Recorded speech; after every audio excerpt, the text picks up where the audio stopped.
शबनम के अल्फाजों ने पूरे हॉल को हिलाकर रख दिया। सब मेहमान एक दूसरे को हैरानी से देखने लगे। कोई सरगोशी कर रहा था, कोई शाखा को नीची नजरों से देख रहा था। राणा सिंह का गुरूर जमीन पर आ गिरा। उसके चेहरे पर गुस्से की आग थी। वह चिल्लाकर बोला, शबनम, यह तुम क्या कर रही हो? ये एक मजदूर है, सड़क पर झाड़ू लगाने वाला। तुम अपनी इज्जत, अपनी जिंदगी बर्बाद कर रही हो। शबनम ने मजबूत लहजे में जवाब दिया, इज्जत दौलत से नहीं, मोहब्बत से बनती है। शाखा गरीब है, लेकिन उसका दिल दुनिया का सबसे अमीर है। मैंने अपना फैसला कर लिया है और कोई भी मुझे रोक नहीं सकता। यह सुनकर शाखा की आंखों में आंसू आ गए। उसने कभी सोचा भी नहीं था कि शबनम सबके सामने उसका साथ देगी, लेकिन यह फैसला इतना आसान नहीं था। शबनम के वालिद आग बबूला हो गए। उन्होंने सख्त लहजे में कहा, अगर तुम इस लड़के के साथ गई तो मेरा तुमसे हर रिश्ता खत्म। यह हवेली, यह आसाइशें सब छीन लूंगा। हॉल में खामोशी छा गई। शबनम का दिल कांपने लगा। एक लम्हे के लिए उसने अपने बाप की आंखों में देखा और फिर शाखा का हाथ और मजबूती से थाम लिया। बाबा, आपकी दौलत आपको मुबारक, मुझे अपनी मोहब्बत काफी है। शबनम यह कहकर सबके सामने शाखा के साथ चल पड़ी। हॉल में शोर मच गया। कुछ लोग तालियां बजाने लगे, कुछ तंजियां मुस्कुराने लगे और कुछ लोग हैरान रह गए। हॉल से बाहर आते ही बारिश शुरू हो गई। शबनम ने पहली बार शाखा की आंखों में देखकर कहा, शाखा, आज से यह रास्ता आसान नहीं होगा। हमने दुनिया को चैलेंज दे दिया है, लेकिन अगर तुम मेरा हाथ कभी न छोड़ो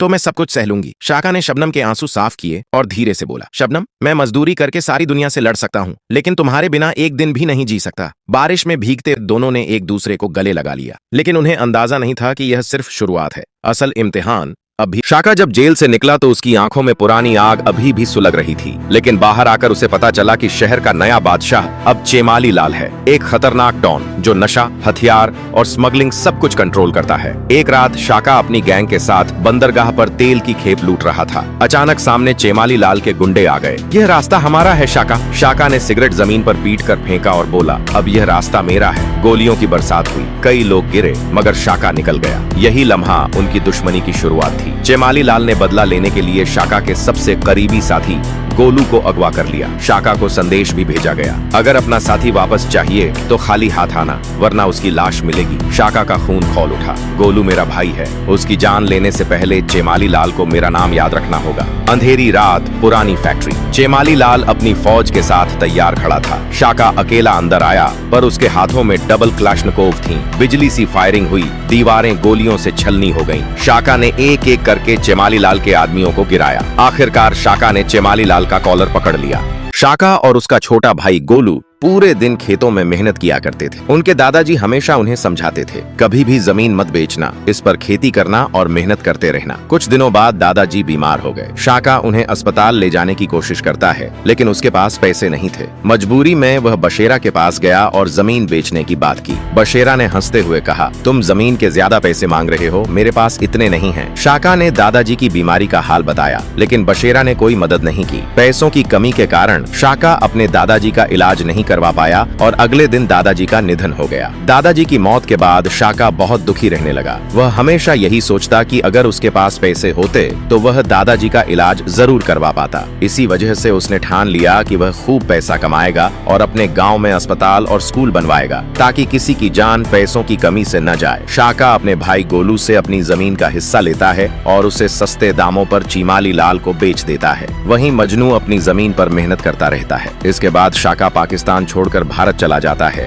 और वहां एक टेक्सटाइल कंपनी में कड़ी मेहनत करता है। उसकी मेहनत देखकर कंपनी कुछ ही महीनों में उसे मैनेजर बना देती है। धीरे धीरे शाखा इतना पैसा इकट्ठा कर लेता है कि वह अपने गांव में अस्पताल और स्कूल खोल सके। जब अस्पताल और स्कूल बन जाते हैं तो शाखा और गोलू दोनों भाई खुशी खुशी अपने गाँव में रहने लगते हैं। शाखा शहर छोड़कर अपने गाँव आ गया था। वहाँ उसका पुराना कच्चा घर था, जिसमें उसके दादा और दादी रहते थे। दादा दिन भर छप्पर तले बैठकर हुक्का पीते और पुराने जमाने की बातें सुनाते, जबकि दादी आंगन में बैठी रोटियां बनाती और शाखा को आवाज देती, बेटा आजा, मजदूरी के बाद थक गया होगा, खाना खा ले। शाखा दिन में खेतों में हल चलाता, रात को दादा दादी के पास बैठकर गांव की कहानियां सुनता। एक दिन गांव के जमींदार ने शाखा को धमकी दी, ये जमीन हमारी है, तुम लोग यहाँ नहीं रह सकते।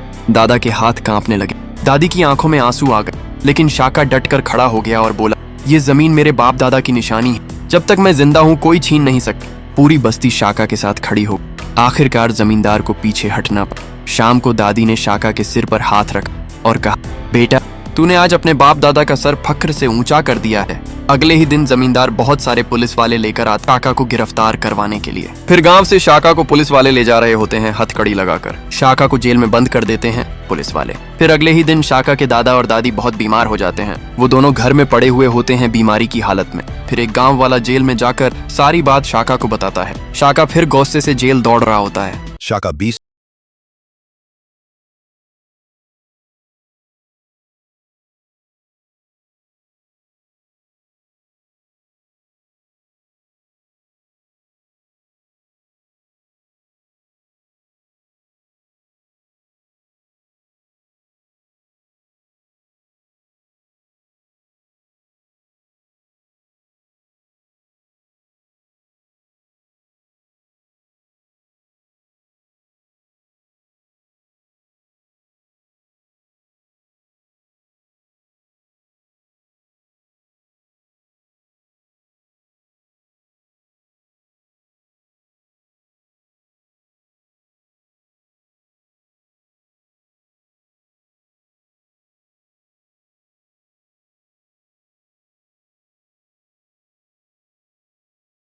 जाते हैं और वहां से बहुत सारा पैसा लूटकर भाग। शाका स्टेशन पर बैठा हुआ था और रेल का इंतजार कर रहा था। इतने में अचानक शबनम आकर शाका से बात करने लगी। शाका ने जैसे ही शबनम को देखा उसे उससे प्यार हो गया। शाका ने हिम्मत जुटाकर शबनम को प्रपोज कर दिया। शबनम मुस्कुराकर बोली, इस तरह एक ही नजर में प्यार नहीं होता, लेकिन अगर तुम मुझसे शादी करना चाहते हो तो पहले मेरे पिता बशीर लाल से बात करनी होगी। असल में शबनम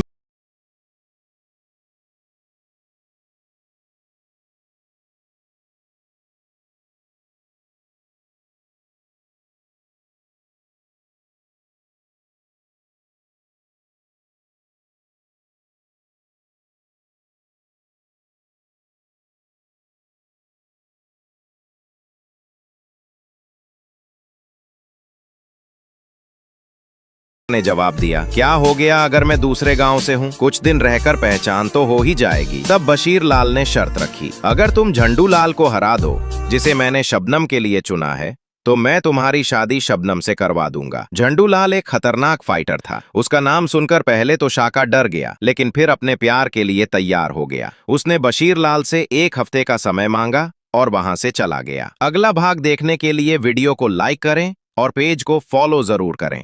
शाका दिन रात मेहनत करके मजदूरी करता था ताकि वो अपनी बीवी शबनम को खुश रख सके। दूसरी तरफ शबनम शाका को धोखा देकर झंडू लाल से मिलती रहती थी और शबनम को झंडू लाल से बेइंतहा मोहब्बत थी। जब शाका थककर काम से वापस आ रहा होता है, जैसे ही वो घर पहुंचता है, शबनम गुस्से से उस पर चिल्लाने लगती है। शबनम कहती है, तुम सारा दिन क्या करते हो? पैसा तो कुछ लाते नहीं। मैं यहाँ घर में पता नहीं कैसे